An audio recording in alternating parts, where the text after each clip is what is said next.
नमस्कार दोस्तों, इन्फ्राटोस्की के नए एपिसोड में आपका स्वागत है। तो चलिए शुरू करते हैं। पहली खबर की शुरुआत करते हैं मुंबई नागपुर एक्सप्रेसवे से, जहां पर दोस्तों मुंबई नागपुर एक्सप्रेसवे फाइनली पूरी तरह से कंप्लीट हो गया है और आज महाराष्ट्र के सीएम के द्वारा इसकी आखिरी स्टेज को भी इनॉग्रेट कर दिया गया है। दोस्तों Mumbai Nagpur expressway overall 701 kilometre लंबा है, जहाँ पर इगतपुरी से नागपुर तक 625 किलोमीटर का पार्ट ऑलरेडी 1.5 साल पहले ओपन हो चुका था। 76 किलोमीटर की आखिरी स्टेज का कंस्ट्रक्शन यहाँ पर बचा हुआ था, क्योंकि वो थोड़ा सा डिफिकल्ट ट्रेन में बनाया जा रहा था और अब फाइनली वो भी कंप्लीट हो गया है। नासिक में इगतपुरी से थाने के अमेय तक इसको तैयार किया गया है। 1182 करोड़ रुपीस इसके ऊपर खर्च किए गए इसको बनाने के लिए, और इसके चलते इन दोनों प्लेसेस के बीच सिर्फ 30 से 40 मिनट के अंदर अंदर ट्रैवल किया जा सकेगा, जिसको पहले ऑलमोस्ट 90 मिनट तक का समय लगता था। और क्योंकि ये एक्सप्रेसवे पूरा कंप्लीट हो गया है, तो नागपुर से मुंबई के बीच सिर्फ 8 घंटे के अंदर अंदर ही ट्रैवल किया जा सकेगा, जबकि पहले इसको 16 घंटे तक का समय लग जाता था। अगली दोस्तों अपडेट हरियाणा से है, जहाँ पर दोस्तों हरियाणा सरकार अरावली ग्रीन वॉल प्रोजेक्ट के ऊपर काम स्टार्ट कर रही है और आज हमारे प्राइम मिनिस्टर के द्वारा इस प्रोजेक्ट को लॉन्च कर दिया गया है। दोस्तों बेसिकली ये काफ़ी बड़ा प्रोजेक्ट है, जिसके अंतर्गत सरकार का प्लान ये है कि अरावली रेंज को रिफॉरेस्ट करके इस माउंटेन रेंज को प्रोटेक्ट किया जाए, और इसके चलते होगा ये कि थार डेजर्ट का जो लगातार एक्सपांशन हो रहा है उसको वो कंट्रोल कर पाएंगे, जो लगातार दिल्ली और हरियाणा की तरफ बढ़ता जा रहा है, जिसमें अरावली का डिसर्टिफिकेशन एक बड़ा रोल प्ले करता है।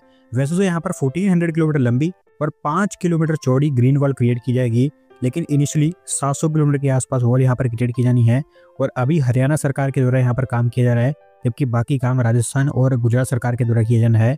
25,000 हेक्टेयर्स ऑफ फॉरेस्ट लैंड को यहाँ पर रिस्टोर किया जाएगा, जहाँ पर हरियाणा का हर वो डिस्ट्रिक्ट जो इस प्रोजेक्ट के अंदर आता है, वहाँ पर हर डिस्ट्रिक्ट में आपको 75 वाटर बॉडीज का रिजुविनेशन होता हुआ दिखाई देगा। दोस्तों इससे पहले अफ्रीकन कंट्री सेनेगल और जिबूटी में इसी सेम टाइप का एक प्रोजेक्ट लॉन्च किया गया था 2007 के आसपास, और उसी के लाइंस पर और उसी से इंस्पायर होकर यहाँ पर एक ग्रीन वॉल तैयार की जाएगी। 16,000 करोड़ रुपीस के आसपास यहाँ पर खर्च की जाएंगे, और एक बार जब ये तैयार हो जाता है तो 2.5 से 3 billion ton of carbon emission यहाँ पर रिड्यूस हो पाएगा। अगली दो अपडेट पोलर रिसर्च को लेकर है, जहाँ पर दोस्तों भारत सरकार के द्वारा देश का पहला indigenous polar research vessel approve कर दिया गया है, और इसके लिए garden reach builders and engineers limited ने नॉर्वे बेस्ड कोंग्सबर्ग के साथ में टाई अप अनाउंस किया है। तो इस पोलर रिसर्च वेसल को एडवांस साइंटिफिक इंस्ट्रूमेंट से इक्विप किया जाएगा डीप सी एक्सप्लोरेशन और पोलर रिसर्च के लिए, जिसका इस्तेमाल हम अंटार्कटिका और आर्कटिक में हमारे रिसर्च बेसिस में करेंगे। अभी तक पोलर रिसर्च मिशन के लिए हमें फॉरेन वेसल्स पर डिपेंड होना पड़ता था, क्योंकि हम दूसरी कंट्रीज से या तो वो लीज पर लेते थे या फिर खरीदते थे, लेकिन अब सरकार का टारगेट है कि इस एरिया में भी सेल्फ लैंड बना जाए। 2600 करोड़ रुपये इसके आसपास पहले वेसल के ऊपर खर्च किए जाएंगे, जहाँ पर वेसल को बनाने के लिए इस नॉर्वे बेस्ड कंपनी के एक्सपर्टीज का इस्तेमाल किया जाएगा। होपफुली अगले 5 साल के अंदर अंदर तैयार हो जाएगा। अगली दोस्तों अपडेट केरला से है, जहाँ पर दोस्तों इंडियन रेलवेज के द्वारा सबरी रेल लाइन प्रोजेक्ट को अप्रूवल दे दी गई है, और फाइनली कई सालों के लंबे गैप के बाद ये प्रोजेक्ट आगे बढ़ पाएगा। दोस्तों ये रेल लाइन 1997 और 19 में प्रपोज की गई थी, जिसे अंगमली से इरुमेली के बीच बनाया जाना था। 111.48 किलोमीटर की इसकी लेंथ होगी विद 14 रेलवे स्टेशन। हालांकि इतने सालों में अभी तक इसके ऊपर कोई काम हुआ नहीं था, पर अब क्योंकि सेंट्रल गवर्नमेंट और स्टेट गवर्नमेंट दोनों मिलकर इसको तैयार करना चाहती हैं, तो अब इसके ऊपर प्रोग्रेस होता हुआ दिखाई दे रहा है। एक बार जब ये बन जाती है तो इसके चलते सबरीमाला टेम्पल तक डायरेक्ट रेल कनेक्टिविटी पहुंच जाएगी। एर्नाकुलम और इदुक्की जैसे जो एरियाज हैं वहां पर भी इकोनॉमिक ग्रोथ हमें देखने को मिलेगा। 3,810 करोड़ रुपीस इस रेल लाइन के ऊपर खर्च की जाएंगी, जहां पर आधा पैसा स्टेट गवर्नमेंट खर्च करेगी, जबकि आधा पैसा सेंट्रल गवर्नमेंट खर्च करेगी। अभी बताया गया है कि 70 किलोमीटर की स्ट्रेच को लेकर लैंड एक्विजिशन सर्वे कंप्लीट हो चुका है। अगले महीने यहाँ पर इसको लेकर लैंड एक्विजिशन भी स्टार्ट हो जाएगा।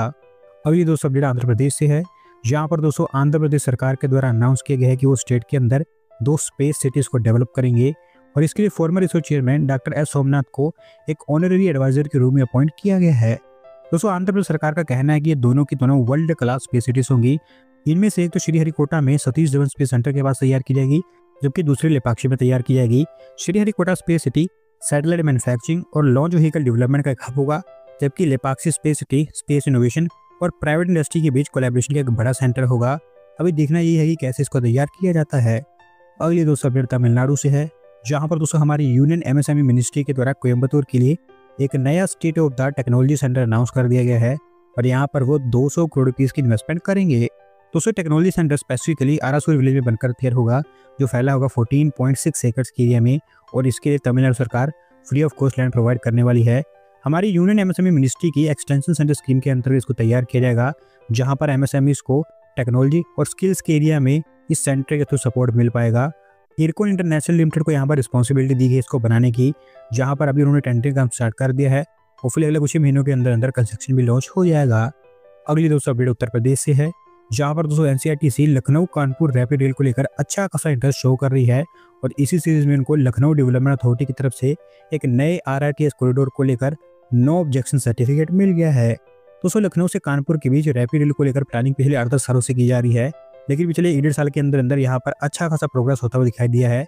लखनऊ एयरपोर्ट से कानपुर के गंगा बैराज के बीच में इसको बनाया जाएगा, जहाँ पर एक साइड पर लखनऊ मेट्रो जबकि दूसरी साइड पर ये कानपुर मेट्रो से कनेक्टेड होगी। 160 kmph की स्पीड से यहाँ पर ट्रेन ऑपरेट होगी और इसके चलते वो हजारों लोग जो कि डेली कानपुर से लखनऊ के बीच में ट्रैवल करते हैं वो जस्ट 40 से 45 मिनट के अंदर अंदर यहाँ पर ट्रैवल कर पाएंगे, जबकि अभी उनको 1.5 से 2 घंटे का समय काफ़ी इजीली लग जाता है। और क्योंकि एनसीआरटीसी को यहाँ पर एनओसी मिल गया है और उन्होंने इनिशियल सर्वे भी कंडक्ट कर ली है, तो अब यहाँ पर डीपीआर का काम किया जाएगा। आज आखिरी अपडेट कोलकाता से है, जहाँ पर दोस्तों American semiconductor jet global foundries Kolkata के अंदर एक सेमीकंडक्टर डिजाइन और टेस्टिंग सेंटर को डेवलप करने जा रहा है और इसके लिए उनको वेस्ट बंगाल सरकार की तरफ से लैंड अलॉट कर दी गई है। दोस्तों डिजाइन सेंटर कोलकाता के एसटीपी पार्क में बनकर तैयार होगा, जो कि साल्ट लेक के पास में लोकेटेड है।